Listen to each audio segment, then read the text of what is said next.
My name is Andrew Lane. I am the director of the Division of Rhinology and Sinus Surgery at Johns Hopkins, and I will be speaking about endoscopic dacryocystorhinostomy. I have no disclosures relevant to this lecture. The outline of the lecture is as follows. We will discuss lacrimal anatomy, the disorder of epiphora and nasolacrimal duct obstruction. After talking about the history of the dacryocystorhinostomy procedure, we'll go into the details of the technique of DCR, endoscopic DCR, as well as the perioperative care, and we'll touch upon revision endoscopic DCR before concluding. By way of introduction, excessive tearing or epiphora is a very common health problem. It can be a minor inconvenience, but it can also be very debilitating to some people. Part of this is the social embarrassment of appearing to be crying all the time and the nuisance of having to clear the tears of the tissue all the time. But tearing can be a functional issue with vision, as the elevated tear film obstructs your ability to see, especially in outdoors or in light or when driving. And also obstruction of the nasolacrimal system can lead to other issues such as dacryocystitis, which can cause significant impairment, infection, fever, and distress. The best care of patients with epiphora involves a partnership between ophthalmology and rhinology, because the etiologies can span both anatomic areas, besides the possibility for collaboration on the surgical therapy. To briefly review the anatomy of the lacrimal system, tears are produced in the lacrimal gland in the lateral aspect of the upper eye. Tears travel along the ocular surface and eventually make it to the medial portion, where there are puncta in both eyelids. Here's the lower punctum, which connect to a canalicular system. This is the lower canaliculus, the upper canaliculus. They come together into a common canaliculus and then into the lacrimal sac. There's a portion of the sac above this called the fundus. The sac eventually goes into the nasolacrimal duct, and inferiorly, the canaliculi have a vertical portion that is short, maybe a millimeter or two, and then turns horizontally, the lower canaliculus being slightly longer than the upper canaliculus, and the punctum is a little bit more lateral on the lower canaliculus. From a nasal endoscopic perspective, again, the same thing. The height of the lacrimal sac is about 1 centimeter. There's space above the common canaliculus and the fundus of the sac.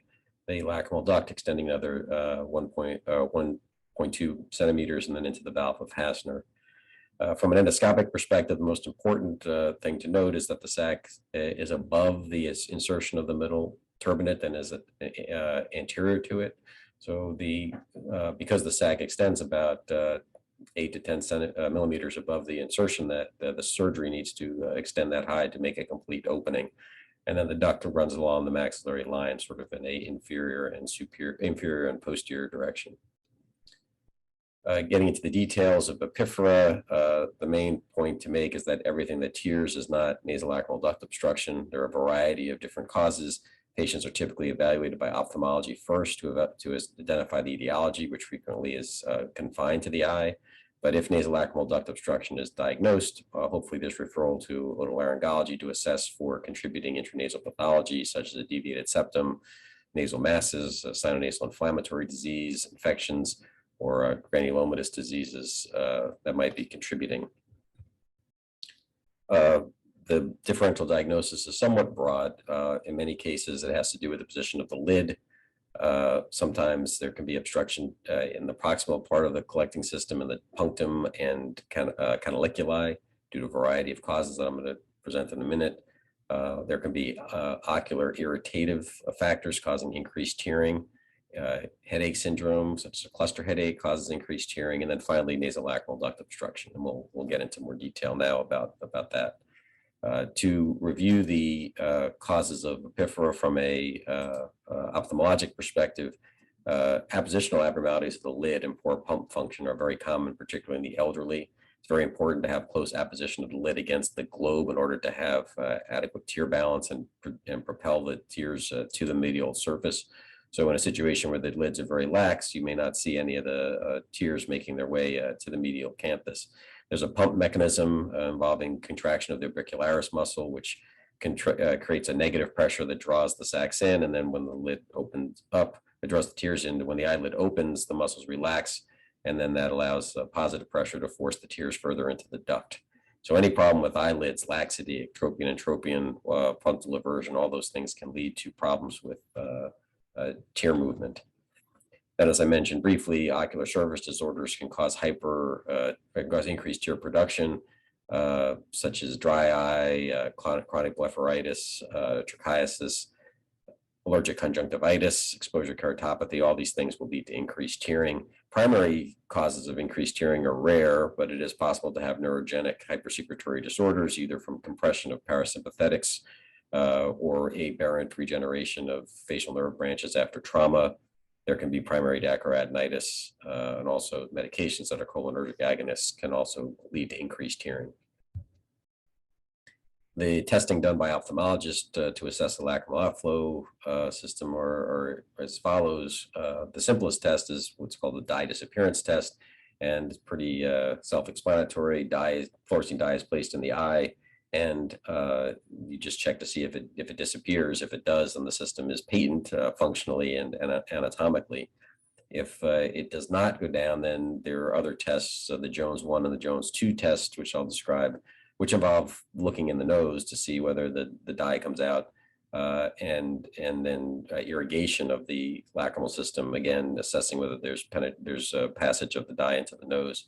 Irrigation by itself is an important diagnostic technique. The idea is to get a narrow gauge cannula into the punctum, and then with a syringe, put in saline under pressure in order to assess patency of the system.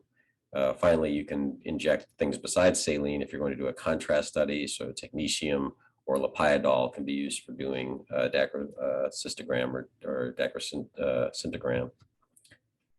The Jones testing is as follows. You could look with a scope or put in a piece of cotton, and basically once you put the fluorescein in the eye, you look to see if it collects in the nose. A positive Jones 1 would be that it does pass through.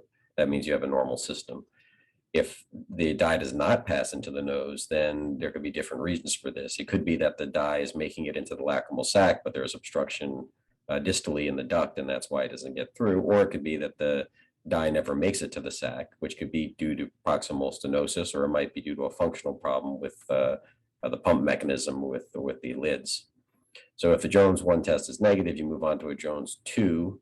A positive Jones 2 would be that you irrigate through the canaliculus, and then that causes the fluorescein to come through. That says that the dye did make it into the sac. That means the upper system is both intact and functional. And then the issue is stenosis, in this case, not complete, because you can still force fluorescein through. A negative Jones 2 would be that you irrigate the lacrimal sac and no fluorescein comes out. That means that the fluorescein never made it as far as the sac. So there's either a functional problem or a proximal anatomic problem. Lacrimal irrigation in and of itself is very diagnostic. Again, if you just irrigate and it goes straight through the system, it means it's either patent or partially patent. It may not demonstrate a functional problem, but it shows anatomically that the lacrimal system is intact. If you irrigate one punctum and it refluxes out of that same punctum, or you can't get the catheter far into that canaliculus, that would suggest there's canalicular obstruction. If you irrigate out of one punctum and it comes out of the other punctum, that suggests that there's obstruction distal to the sac, or distal to the common canaliculus, but likely in the nasolacrimal duct. And in fact, when the duct has been blocked for a while, there's often material entrapped in the sac, so that when you irrigate, it comes out of the other eyelid. Nasolacrimal duct obstruction can be primary, and that happens mostly in middle-aged adults and more in women than men, due partially to the anatomic dimensions of the lacrimal system in women in the middle nasolacrimal duct, but also there's thought to be hormonal influences that may cause de-epithelialization and obstruction by debris in the lower lacrimal duct.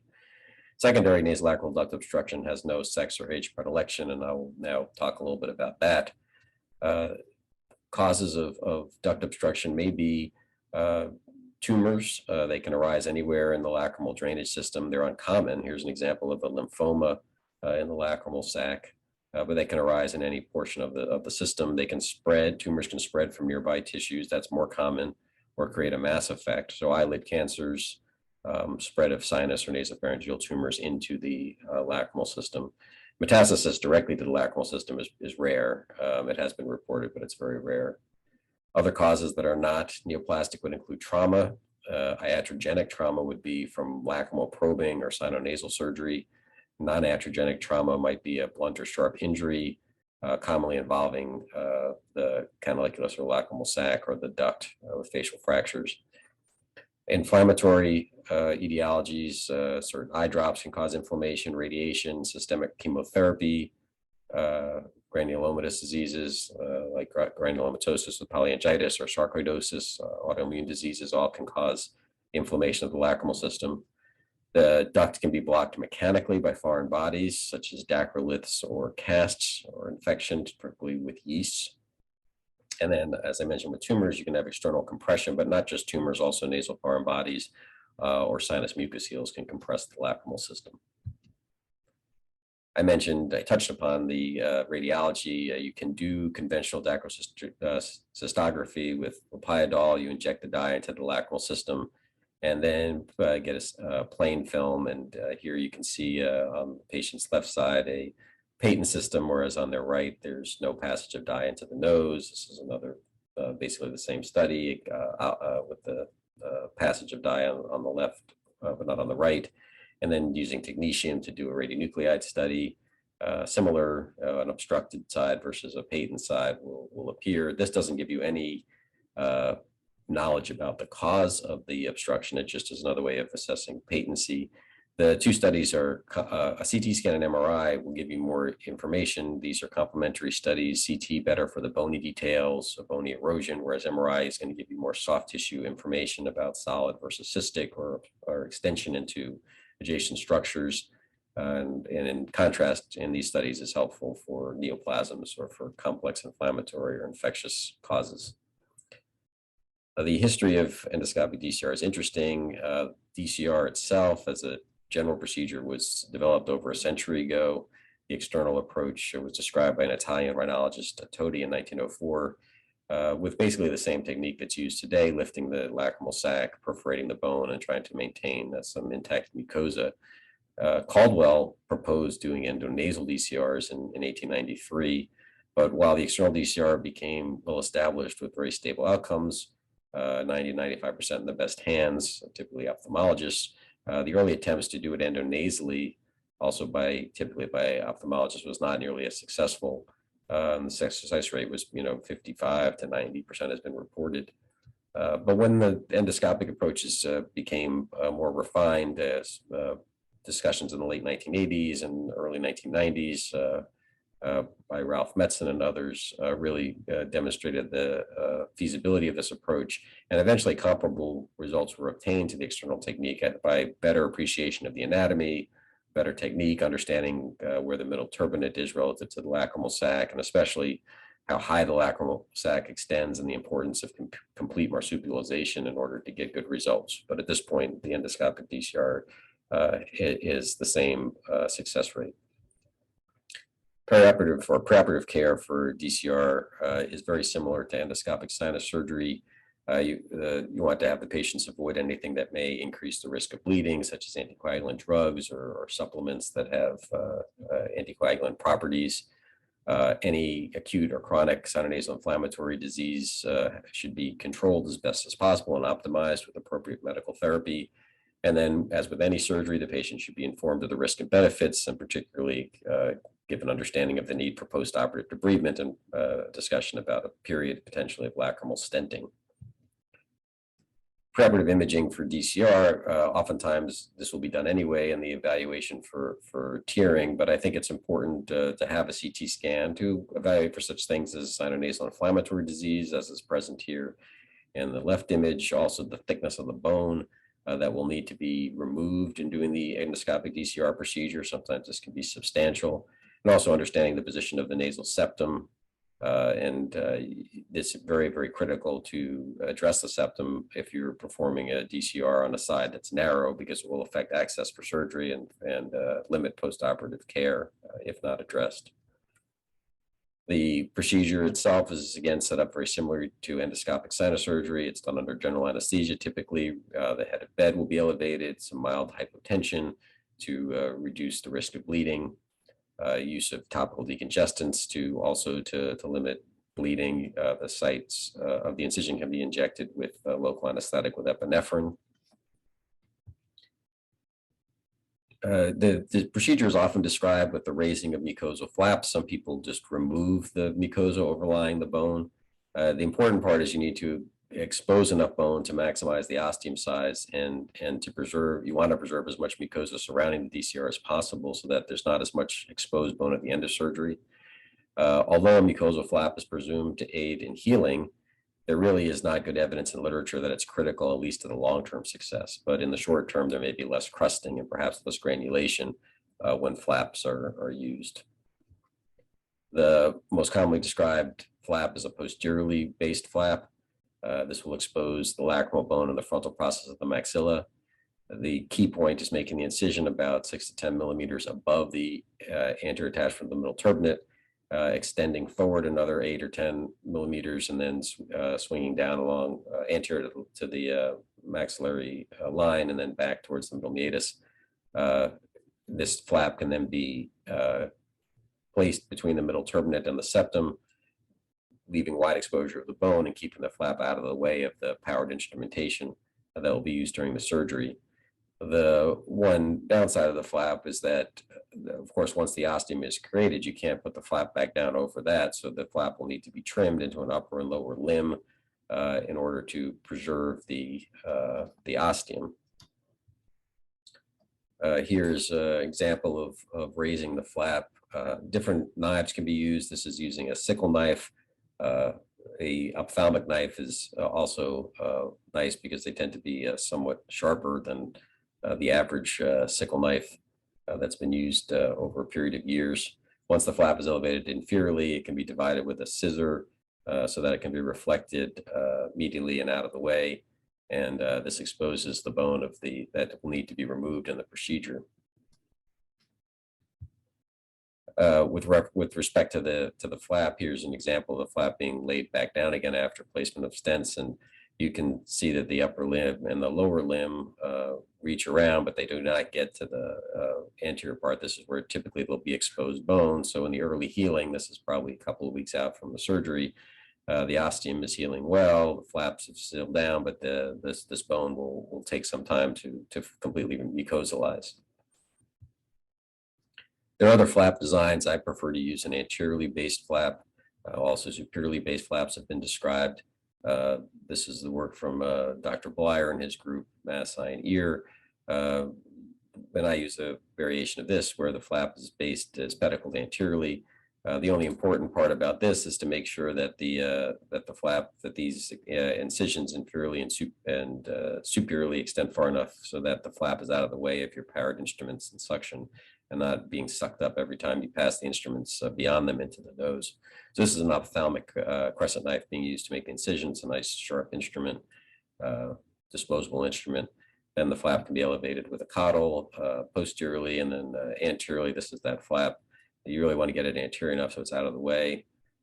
Raise that posterior flap back to the level of the uncinate process so you can see this free margin of bone and the lacrimal bone, which is going to be critical in the next step of the procedure, which is the bone removal. If you can, it's good to be able to identify that thin lacrimal bone. Here you see it moving, that's the lacrimal bone. This is the hard bone of the ascending process of the maxilla. Oftentimes you can get a Kerrison punch in, and your palpation of the medial canthus can show movement of the lacrimal duct. You know you're on the duct. And then removal of the bone is performed typically with a diamond burr. This is a 2.5 millimeter 20-degree diamond burr with a guard on it. Here you can see it's beginning to pull up some of the flap, but there's a guard on it that limits that. And then the bone continues to be removed all around the sac. And typically the hardest and thickest bone is going to be superiorly in this area. And this is, again, the sac has now been mostly exposed. But to get to the upper part of the sac, sometimes it's helpful to enter the Agernazi cell, and you can place the drill into that opening and begin to remove some of that bone that's overlying the upper part of the sac, the fundus of the sac. So here we have a nice complete opening ready for entry. In this case, this is the anteriorly based flap approach, same idea, get the kerosene in where you can. This one doesn't have as visible a lacrimal bone as some, but remove enough of that bone so that you can get a visualization of the lacrimal duct area. And then once you see that, then you can begin to take your drill and just work your way up, keeping that in sight. The diamond burr is nice in that it will not cut the sac. I wouldn't recommend drilling straight on it for any period of time, but it does not tend to injure the mucosa. So this one is not taken as high. The agonasi has not been reached, and we'll get back into what happens when you don't make this high enough in a minute. The agonasi cell, though, is important to recognize. It's present in most patients and often extends anterior to the suture line between the lacrimal bone and the maxilla. So that pneumatization and the relationship to the medial surface of the lacrimal sac is should be appreciated preoperatively, but also intraoperatively. If it's obstructing surgical access to the top of the sac, then it needs to be opened. Sometimes the agonasi cell can actually be confused with the lacrimal sac in failed DCR procedures. The agonasi cell, though, is a good posterior landmark. If you're opening the sac, gives you a limit of the dissection. Any further back than that, of course, you're against the lamina propria. The process of entering the sac, I work in conjunction with ophthalmology. It's helpful to have an ophthalmologist do the probing. The idea would be to push the sac mucosa away from the common canaliculus so that it's under some tension. Then you can use this as a DCR spear knife to enter the sac, and oftentimes to release a bunch of entrapped material. Once the sac has been opened, a DCR sickle knife can be used to incise the anterior flap inferiorly and superiorly so that it can be folded over the exposed bone. And then the posterior part of the flap can be incised with a scissor, and then the posterior flap can be placed backwards to interact with the mucosa of the ethmoid or the previously raised flap. Another important point is that the ostium needs to be high enough so that you're above the opening. So here, after entry, you can see that the probe is coming out superior to where the opening has been made. So the drill can be then used to enlarge the opening superiorly, again, increasing the size of that opening superiorly so that when you look in there, that the probe from the orbital side is coming straight across and not from above. You've opened the fundus as well as the lower part of the sac. This is really important for good healing. Inside the sac, you will sometimes find debris. This is a lacrimal stone coming out. This is more of a cast. It's important to get all of this out and sometimes to irrigate from above to remove any entrapped or remaining debris. So once the sac has been irrigated from above and cleaned out, the common canaliculus should be inspected. As I said, drill more superiorly if you need to get full exposure. And then there are a variety of stents that can be placed. These should be placed under direct endoscopic vision. These are different varieties having slightly different features. Most are bicanalicular, extending from one eyelid to the other. There are also monocanalicular stents that if only one punctum is patent or one canalicular system is patent. Securing the stent's important. You can put surgical clips. You can tie knots in it, in the tube itself. You can tie a suture. If the stent is too loose, it will prolapse and there'll be a loop of stent coming up into the eye, which is distressing to the patient. If it's too tight, this can be a significant problem. It will eventually cheese wire through the puncta. I mean, it will cause the eyelid not to be able to open if it's too tight, and then eventually it will actually pull down into the soft tissue and can disappear, causing damage to the upper system. The stenting part, you don't have to do this in every case, and I'll talk about the literature for that. But once the sac has been fully opened, here's another surgery entering the lacrimal sac, and there's the probe in view. Create the anterior and the superior and inferior incisions to allow this flap to lay down over some of the exposed bone. Then watch carefully as the probe comes out, make sure that it's coming through the true canaliculus, common canaliculus, and then once each limb of the probe has come through, you again want to make sure that the that both are coming out of the exact same spot, because in 98% or more of people, there is a single common canaliculus and not two openings. Here, the flap is being trimmed mainly to allow it to go posteriorly in this case, because the lower part's already fairly well covered and you can't reach the anterior part in any event. And then dressings are placed, absorbable dressing is placed to hold the flap in place, and then ultimately the opening heals nicely. Similarly here, this is the anterior based flap approach. You can see the lacrimal mucosa that's been folded over the bone.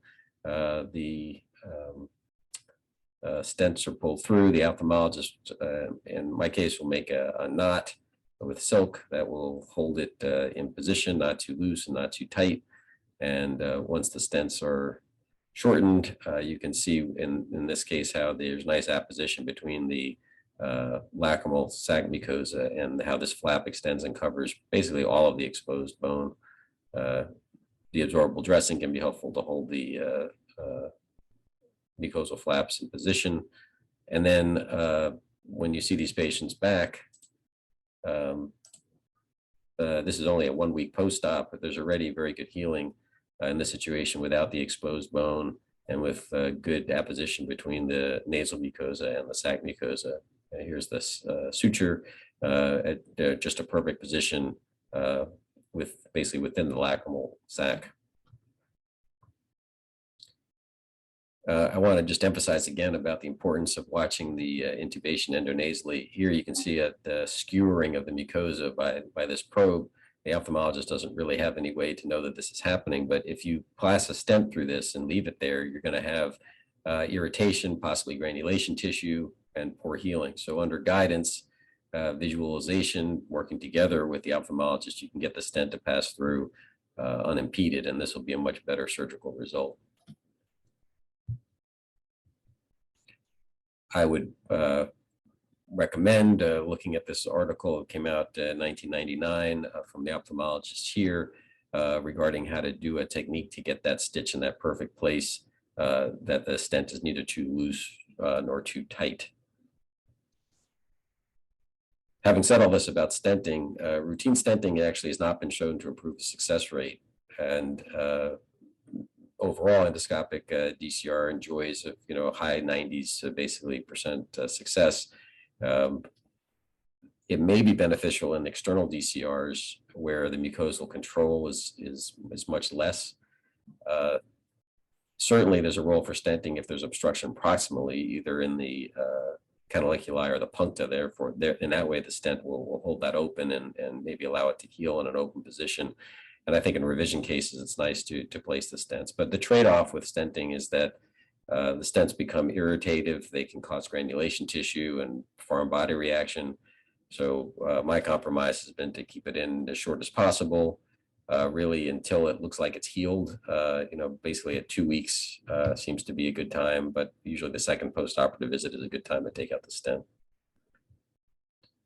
So we give the patients drops, steroids and antibiotic drops in the first week or 10 days after surgery, nasal saline irrigations to help remove debris, avoidance of nose blowing, which could cause the stents to prolapse. I debride it 1 week, but basically that's just to get out any of this absorbable packing and other debris. I usually will remove the stent at the second post-op visit, again, dictated by the intranasal healing. And decisions made by ophthalmology about the patency of the proximal lacrimal apparatus. Risks of endoscopic sinus surgery include either intraoperative or postoperative nasal hemorrhage, which would be extremely rare. Orbital hematoma, also very rare, would require injuring the lamina propria by being posterior to the lacrimal fossa. Pain is uncommon, but irritation by a misplaced stent can happen. The placement of the stent really critical again. It's prolapsing will definitely cause the stent to need to be removed early and will be distressing to the patient. Scarring in the long run is the real risk that would obstruct the ostium and necessitate further surgery, and that scarring can be caused by a variety of factors. Certainly having pre-existing sinonasal inflammatory diseases, granulomatous diseases, um, insufficient postoperative care and debridement. All those things can lead to scarring ultimately. The results overall are extremely good for endoscopic DCR these days. The anatomic patency is in the high 90s percentile, but functional success tends to be lower, and that has to do with not misdiagnosing, but perhaps patients having combined functional issues as well as anatomic issues. But anatomically patent opening is seen here with the Agar-Nazi cell open next to it. Multiple measures have been used to assess outcomes in DCR. There are questionnaires that have been used, and it seems the success really depends a lot on the level of experience of the surgeon with a learning curve that leads to better success, in the 90s when it's experienced and lower in inexperienced hands. Causes of failure, I was alluding to scarring from granulation tissue or sneaky eye. At the heart of it, many of the failures seem to come from incomplete bony removal, not taking the opening high enough to see the common canalicularis. It also has to be taken low enough to avoid what's called a sump syndrome, where there's a lower portion of the sac and upper portion of the duct forming a pool where material will accumulate and will not come out the opening, surgical opening. Placing the osteotomy in the wrong position, maybe too posteriorly often, I see with external DCRs. Not addressing the septum can be an issue, not managing concomitant sinonasal inflammatory disease, and then issues proximally with the puncture canaliculi or with eyelid laxity, et cetera, are the causes really for failure, functional failure. When there is failure and it's due to obstruction, revisions are necessary and actually highly successful, but not as successful as a primary DCR. First thing is always to try to figure out why it failed and to address those issues. And this is really where the advantage of endoscopic DCR comes into play for failed external DCRs. First, identifying areas of scarring, very frequently between the middle turbinate and the lateral nasal wall. The stent position, I find, can be too posterior, really coming through the uncinate process. The reasons for this mainly has to do with the bony anatomy, that the thinnest part of the lacrimal fossa is posteriorly, and this actually takes you into the agar cell. To get anterior to the middle turbinate, you have to remove this very thick bone, and sometimes that is done incompletely or not at all. Granulation tissue will form around the stents, as I mentioned. These can be irritating. They move back and forth with blinking, and they start to irritate the mucosa. So this granulation tissue can end up causing complete obstruction once the stent is removed. Here's a smaller bit of granulation tissue. And this has been described at length by Dr. Wormald's group about assessing the granulation tissue. It is possible to inject these with intralesional steroids, and sometimes that can be done. I think the most important thing is to avoid exposed bone and to limit the period of stenting. Other techniques have been used, such as placement of mitomycin C or 5-FU to try to limit scarring. These have not shown to be generally helpful in endoscopic DCR. Other reasons for failure, I mentioned chronic rhinosinusitis, and if this disease is not controlled, you will see inflammation around the DCR site and failure. In patients who have severe disease with allergic mucin, it's possible to get the inflammation to extend into the lacrimal sac, and treatment here involves both debridement of the allergic mucin from the lacrimal sac, but also getting better control over the inflammatory disease with adequate surgery and with medical therapy. Stents that are not fully removed can cause long-term problems. So sometimes stent material can be retained in the sac and need to be fished out through surgery. The opening here is adequate. You can see a large portion of the bone has been removed. It's anterior to the turbinate, but there's a piece of material in here causing a foreign body reaction. The technique of revision really depends on what's happened in the past. In this video, this really is almost like a normal approach, raising the flap in the normal way, and a posteriorly based flap. And then once the flap is elevated, you have isolated the area of the previous osteotomy. It's pretty small, and that's probably the reason for failure. It's malpositioned, it's a little bit low, although it is anterior to the middle turbinate. And then once the sac is more opened and you have a chance to see inside, you can continue drilling and create as wide an opening as possible. And the success of this really depends on wide marsupialization, coverage of exposed bone, all the same principles that apply to the to a primary surgery. And stenting, again, making sure that you're coming through the common canaliculus, that there isn't some other false passage. In a case where the tissue is all scarred up, the osteotomy is adequate. You cannot raise the flap the same way. You can directly enter the scar tissue after probing from the ophthalmologist to make sure that you're in the right location, and then just remove that tissue using a combination of through-cutting forceps or a microdebrider to give access to the sac. And here's an example where you have two openings, apparently. This one that the probe wants to go through, or that previously had been stented, and irrigation from above shows fluid coming out of two different places. And while it's possible that there could be two separate openings for each canaliculus, that's pretty rare.